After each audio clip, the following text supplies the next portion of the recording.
देखिए, repeat sentence कैसे करना है, क्या ट्रिक्स यूज़ कर सकते हैं। इसमें सबसे पहली बात तो ये है कि ये जो वीडियो मैंने बनाया ये उनके लिए है जिनको रिपीट सेंटेंस दिक्कत होती है, ठीक है। वर्ड्स पकड़ने में दिक्कत हो रहा है, आगे पीछे हो रहा है या बहुत वर्ड्स छूट जाता है और प्रैक्टिस कैसे करें समझ में नहीं आता, ठीक है ना।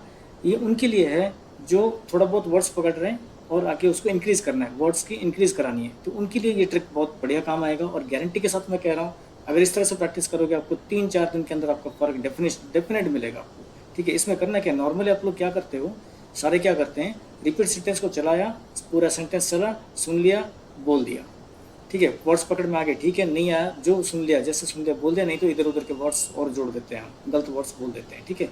इस प्रॉब्लम से बाहर निकलना है तो आपको अपना प्रैक्टिस करने का तरीका बदलना पड़ेगा, ठीक है।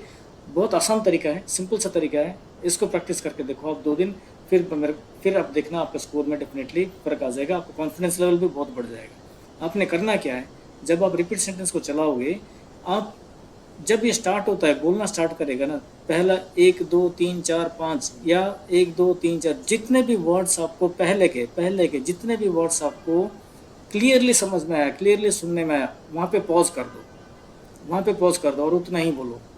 पूरा सेंटेंस नहीं सुनना। पूरा सेंटेंस के चक्कर में आप क्या करते हो, पहले के भी जो 2-3 वर्ड आसान वाले होते हैं वो भी तुम्हारे दिमाग से निकल जाता है, ठीक है। इसका सबसे बढ़िया तरीका है कि प्रैक्टिस का तरीका बदल दो तो आपका माइंड ट्रेन हो जाएगा, ठीक है।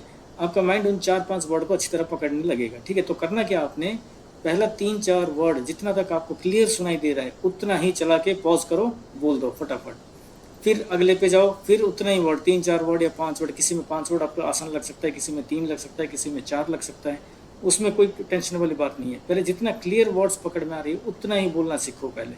उसके बाद क्या होगा, उसके बाद फुल सेंटेंस जब आप चलाओगे तो आखिर के हिस्से में से 2-3 वर्ड आपका और जुड़ेगा, तो टोटल क्या होगा, मिला के 6-7 वर्ड 8 वर्ड तक आपका एक सीक्वेंस में बनेगा, ठीक है। तब आपका स्कोर में डेफिनेटली फर्क पड़ेगा। फॉर एग्जाम्पल मैं चला के दिखाता हूँ, जैसा ये है, You must wear a hard hat on the अब इसमें पहले 4 वर्ड उसमें क्या बोला उसने, आपने भी सुना होगा, you must wear a hard hat. बस मुझे उतना समझ में आया, मैं उतने में रोक दिया इसको, you must wear a hard hat. बस इतना मैंने क्लियर बोलने से मुझे क्या हुआ, फायदा क्या हुआ कि हाँ, मैं जितना बोल रहा हूँ उतना ठीक बोल रहा हूँ और वर्ड्स वो इन ऑर्डर है, आगे पीछे भी नहीं है, क्योंकि मैं कम सुन रहा हूँ, पूरा नहीं सुन रहा हूँ, ठीक है ना, पूरा नहीं सुन रहा हूँ, ठीक है। इसको मैं क्या करूँगा, कंफर्म करने के लिए दोबारा स्टार्ट करूँगा, उतना ही सुनूंगा। फिर You must wear a hard hat on you must wear a hard hat. बस इस तरह से आप करोगे तो क्या होगा, 2-3 दिन आप प्रैक्टिस करो। प्रैक्टिस इसीलिए दी जाती है क्योंकि अगर पूरा सेंटेंस सुन के नहीं हो पा रहा है तो आपको क्या, आपकी स्ट्रैटेजी में या प्रैक्टिस करने के तरीके में बदलाव लाना पड़ेगा, तब जाके उसमें इंप्रूवमेंट आएगी, ठीक है।